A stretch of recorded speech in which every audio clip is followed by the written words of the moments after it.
Most of us enjoy watching interviews with some of our favorite celebrities or other prominent figures, as they give us insight into their daily lives and the projects they're working on. But some interviews, when viewed again later, do not age well, as some of those same individuals end up committing acts that seem to contradict their earlier statements and beliefs. Number 10. There's no doubt that the former road racing cyclist Lance Armstrong had a massive impact on that sport. But thanks to his use of illegal performance-enhancing substances, many of his achievements are seen as superficial by his peers and fans alike. Lance was born in Texas, and from a young age, he had a passion for sports. He focused on cycling and swimming, and before long, he became a formidable athlete who took part in triathlons and swimming meets. He was chosen to represent his country in cycling at the Junior World Championships, and he went on to win the U.S. Amateur Championships in 1990. He was recruited by the Motorola cycling team 2 years later, and from that point on, he excelled at his chosen sport. In 1993, he entered the famous Tour de France and saw some success as he won a few stages. But between 1993 and 96, he had to withdraw at certain points. He started struggling with his health, and when he had to withdraw in 1996, he sought medical help. It was then that he learned he was suffering from cancer, and that the disease had spread to his lungs and brain. He was told that his best chance at recovering sufficiently to compete again was to undergo surgery and chemotherapy, and he agreed. While some people, including doctors, remained skeptical, Lance completed his treatment, and in 1998, he won the Tour de Luxembourg. He was persuaded to enter the Tour de France once again, and in 1999, he emerged as the victor, beating all the odds against him and earning him millions of fans around the world. His story was seen as an inspiration to those who not only suffered from debilitating diseases, but also those who faced adversity. But little did his fans know that the true cause for his victory would soon be revealed. Even during the Tour de France, he was accused of using a banned substance, or a corticosteroid. He explained that the illegal substance that was found to be present in his system was an ingredient in a skin cream that he'd used to avoid chafing and to treat saddle sores. He was eventually cleared of the allegations against him, but many people, including the press, were still skeptical as to whether or not he was being truthful. When he won the Tour again in 2000, he stated that he felt vindicated and that his detractors had been silenced for good. He would go on to win the Tour 7 times in total, all of those being consecutive victories that saw him set a new world record. In 2005, he appeared on the Larry King Live talk show, where he again denied using any illegal substances to help him achieve his victories.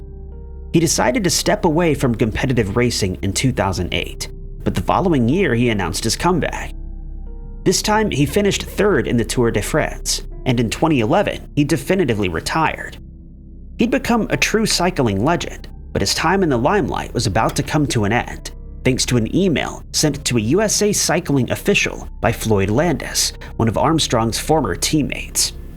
In the email, he admitted that he and several other cyclists had indeed been using performance-enhancing substances, and that Armstrong was one of those teammates. After he refused to enter arbitration with the USDA in 2012, it was announced that all of his victories from 1998 onward would be rendered null and void. This means that he now officially has 0 Tour de France victories, and that he's been served a lifetime ban from competing in cycling events. He would finally admit to his use of illegal substances in 2013 during an appearance on the Oprah Winfrey Show. Number 9. The Jerry Springer Show wasn't what one would call premium television, since it was usually filled with people yelling at each other, physical altercations breaking out, and spouses confronting each other over cheating allegations. But one woman, Nancy Campbell Panitz, seemed to break the mold of the usual type of guest that appeared on the show. Rather than being opinionated and loud, she was described as mild-mannered and reserved, and according to her family, would not even enjoy having her photo taken. But when she was given the opportunity to appear on the show alongside her ex-husband Ralph and his mistress Eleanor, she decided to accept the offer. But she didn't realize that she was expected to, quote, put on a show. which meant that the audiences expected her and the two other guests to become aggressive towards each other. Her son, Jeffrey, would later state that he was shocked when he learned that Nancy would be appearing on the show, since he knew that she would either be made a spectacle of or walk away from the show with massive regret. When he saw her up on the stage, he felt that she looked like a deer in the headlights, and he quickly realized she was being manipulated by the show's producers. Nevertheless, the recording of the episode went ahead, and Nancy managed to keep her cool. She didn't yell at anyone or instigate any violent confrontations, but when the attention and attacks from her ex and his mistress became too much to bear, she decided to walk off the stage with her dignity intact. It would later come to light that Nancy was under the impression that she was invited onto the show to reunite with Ralph. She believed that he'd been deported back to Germany, and that the Jerry Springer Show was paying for him to return to the US so that they could be together again. She also believed that Eleanor was attending the recording so that Ralph could reveal to her that he would be reuniting with his wife, but this was not the case, and hence she decided to leave early to save herself the embarrassment. While she may have regretted appearing on the show, the events that followed were far more horrific and shocking. A short while after the episode was broadcast on TV in 2000, Nancy was found deceased, and it was determined that she'd been badly assaulted. The resulting investigation would find that Ralph watched the episode while in a bar, and that he became enraged when told by a judge that he would not be allowed to live in Nancy's house. He then traveled to the house where he confronted her and ended her life. Number 8. The world of politics can be very convoluted and complicated, and it's easy for any politician to make the wrong decision, even when it concerns a very important issue, such as the health of the citizens of their country.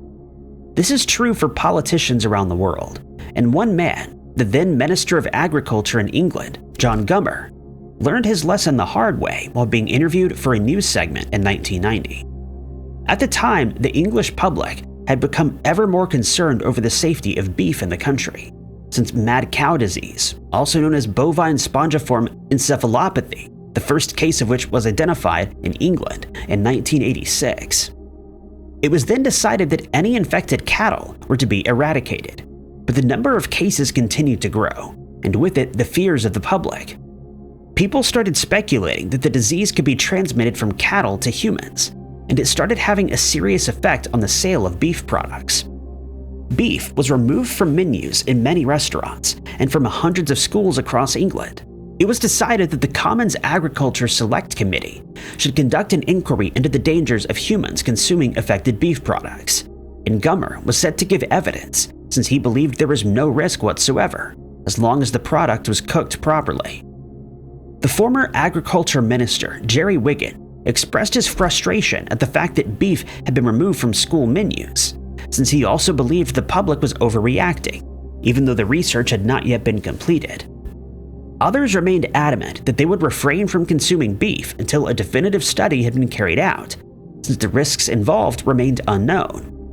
Gummer, though, decided to prove to the public that they had nothing to worry about, but it would be a decision he would later come to regret. He'd been a key player in the delay of banning the sale of beef products, and he remained confident in his claims that it was safe for human consumption.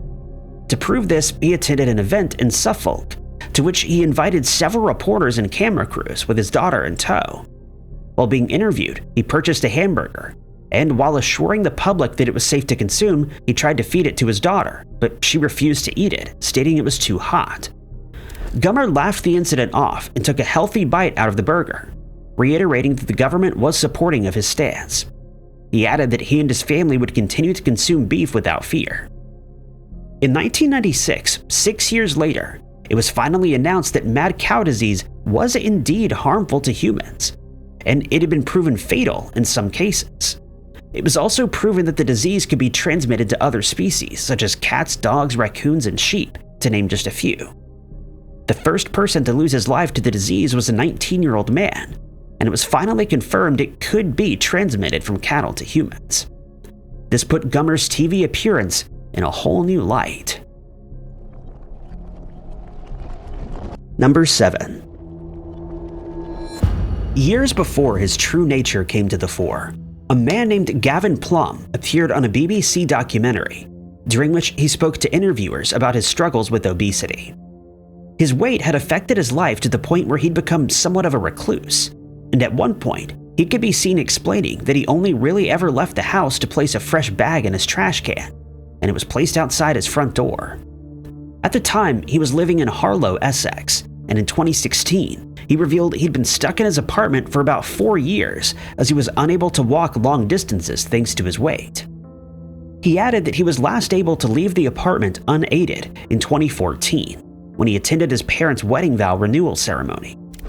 During the interview, he stated he hated sitting around doing nothing all day and that he felt trapped. He wished he could start playing Sunday League football, as he once had, and he could start working again to become independent. But he was unable to do any of these things since walking caused him severe pain, and he felt he had no choice but to remain indoors. He stated that his problems started when he lost his job. He stopped playing football, and before long, his weight and mental health spiraled out of control. He dealt with his depression by eating, which only compounded the issue, and at first, he saw no point in leaving his apartment, but after a while he had no choice but to stay indoors as he became incapable of walking anywhere. He relied on his parents to help him with chores around the apartment. He eventually decided to do something about his weight issue, and a doctor recommended gastric sleeve surgery. A week after the procedure was completed, he was able to bend down, and after 10 days, he'd lost 22 pounds. He started building muscle strength, and with time, he started living a normal life with a normal diet, as he'd done in the past. He started working as a security guard, and his future seemed bright. But unbeknownst to the public, he was hiding a terrible obsession that would later be revealed for the world to see. Plumb had developed an unhealthy obsession with the television presenter Holly Willoughby, who became a household name as the presenter of the morning show. He hatched a plan to abduct and assault her, after which he planned to end her life, but he made the error of speaking about his plans in a chat room called Abduct Lovers. He revealed that he'd already started collecting the tools that he needed to carry out the crime, such as chloroform, tape, and other items, and added that he planned to force Willoughby to state on a video recording that she was consenting to being abducted, and that Plumb could do whatever he wanted to her. But unbeknownst to him, he made these confessions to an undercover US police officer in Minnesota, who reported his scheme to the FBI and the Essex police. Number 6. Today, David Icke is seen as a somewhat controversial figure, thanks to some of the strange theories that he subscribes to. But not everyone knows that before he became known for his theories, he lived a very different life. He was born in Leicester, England in 1952, and by all accounts, he was a quiet kid who preferred his own company over that of others.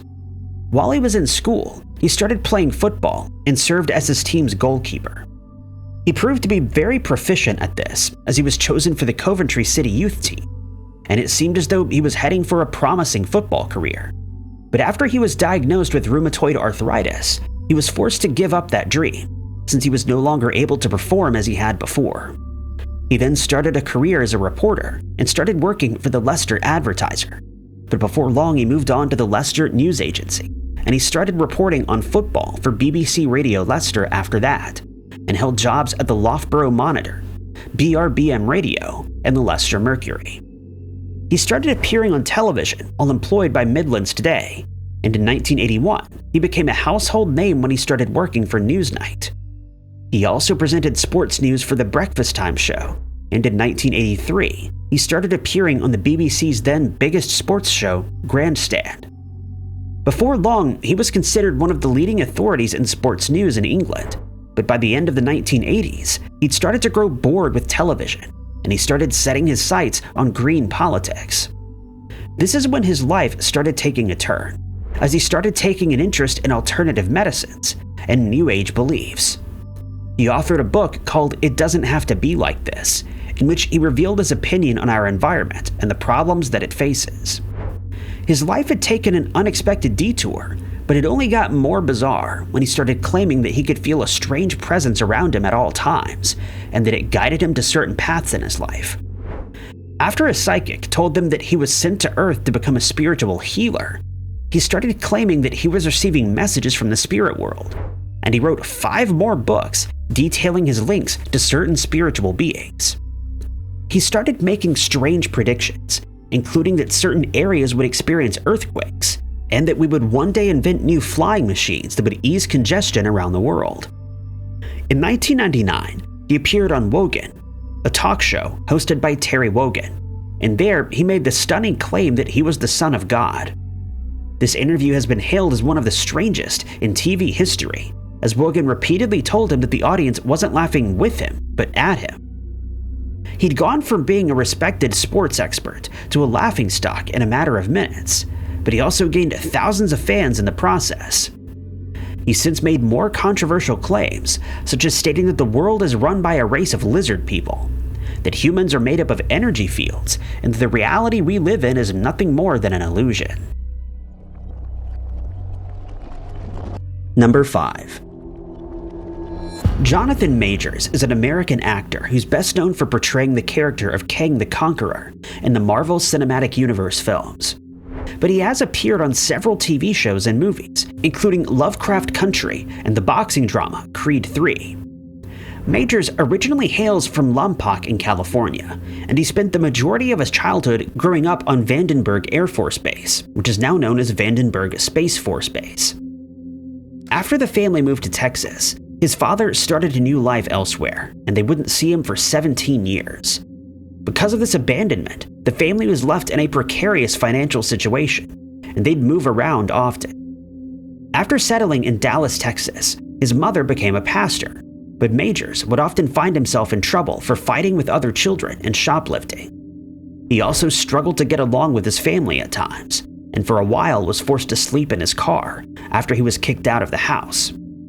He eventually took an interest in acting, and after finishing high school, he started studying at the University of North Carolina School of Arts. He also attained an MFA degree from the Yale School of Drama, and his future as an actor seemed secured. He quickly landed roles on TV series and a few lesser-known films, but in 2019 he got his big break when he was cast as Montgomery Allen in the drama The Last Black Man in San Francisco. When he appeared in the Lovecraft series, he achieved further fame, but he became a household name when he appeared in the Marvel Cinematic Universe series Loki, appearing as Kang the Conqueror for the first time. He reprised that role in Ant-Man and the Wasp, alongside well-known actors such as Paul Rudd, Michelle Pfeiffer, and Michael Douglas. In February of 2021, Majors appeared on The Late Show with Stephen Colbert to promote Ant-Man and the Wasp and Creed III, and during the interview, he stated that no one could big him up or tear him down. But many of his fans feel that statement came back to haunt him later on, since he ended up causing serious damage to his own reputation, thanks to a series of incidents involving his then-girlfriend Grace Jabari. In 2024, it came to light that he was being sued by Jabari for defamation of character, assault, and battery. She stated that these incidents started in 2021, and that they involved Majors being physically abusive towards her while they were in London and Los Angeles. During the London incident, the couple got into a heated argument, and Majors hit Jabari's head against the floor while choking her. When the fight was over, she wanted to go to the hospital, but Majors convinced her not to, likely because he feared being arrested.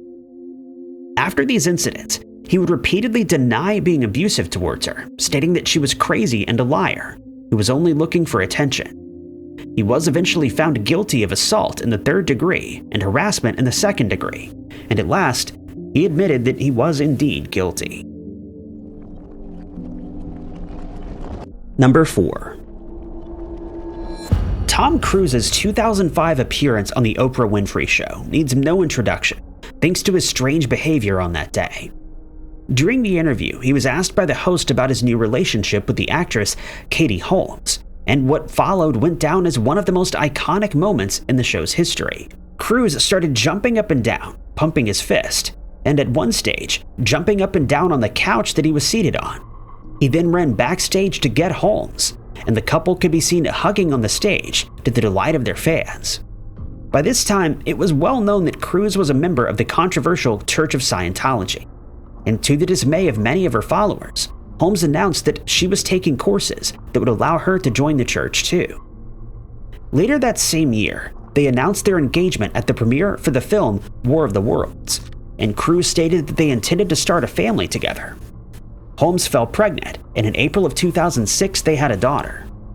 They got married in Italy in November of that year, and Holmes would go on to describe the relationship as fun and that she considered herself to be extremely lucky. But fans started to suspect that something was wrong in 2012 when Cruz appeared on the red carpet to promote his film Rock of Ages without Holmes by his side. These concerns proved to be accurate when it came to light that same year that Holmes had filed for divorce, and she stated she was doing so to protect her daughter. It would later come to light that she was referring to keeping her safe from the Church of Scientology, which is considered by many to be a cult. They would eventually agree on a settlement that afforded Holmes primary custody of their daughter, but fans would be left speechless when it came to light that as part of that settlement, Holmes had to agree to a long list of terms involving Cruz and his reputation. It asserted that she was not allowed to talk about him or Scientology, since it might cause him embarrassment. She was also not allowed to publicly date other men for at least 5 years, which meant that she could enter a relationship but had to keep it secret from the outside world. Whoever she ended up dating was not allowed to come anywhere near their daughter. Sources close to the actors added that Holmes had received $4.8 million in child support, with an extra $5 million added on top of that. But if she broke even one of these rules, she would immediately forfeit all the funds. During one interview, Holmes was asked about her relationship status, and she immediately responded that she would not be discussing the subject. Rumors started to spread that she was dating Jamie Foxx. Someone close to Cruz told the media outlet that he didn't care what Holmes did by that point, but that he would dearly love to get his money back, which suggested that the church was still keeping a very close eye on her. Number 3. In the 1960s, Joe Namath rose to fame as a very talented quarterback, with many people still considering him to be the best passer of a football to ever play the game. But he didn't just make waves in the field, as he soon became known for being seen out and about with different women, and for his lifestyle, which included playing with white cleats instead of the traditional black, and long hair that could be seen sticking out below his helmet.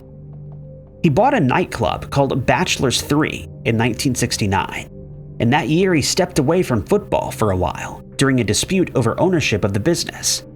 Thanks to his new venture, he was given the moniker Broadway Joe. He ended up selling the club and before long returned to football. He was then chosen as a member of the all-time AFL team, and other members in the league started copying his trademark style. His career would be a short one, thanks to knee injuries that he'd sustained while in college, and further injuries during his professional career. But while he was playing, he put up some impressive numbers. He racked up the most games with 300 yards or more gained by passing, and in 1985, he was inducted into the Pro Football Hall of Fame. Before this, though, he appeared on television as the host of The Joe Namath Show, alongside Dick Schaap, and following his retirement, he continued his interest in the acting world. Following his retirement in 1978, he appeared on the TV show The Waverly Wonders, having picked up acting experience years earlier on the film Cece and Company, and on stage in a production called Picnic. He would then go on to have a very successful career in television, appearing on shows that included The Love Boat, Married with Children, The Brady Bunch, and The A-Team, to name a few. He appeared as a guest host on The Tonight Show starring Johnny Carson, and could often be seen and heard commenting on football games on Monday Night Football and NBC Sports.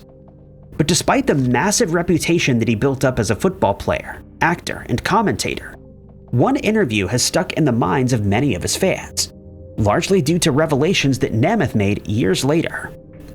In December of 2003, he attended a sideline interview during a live ESPN broadcast of a New York Jets game.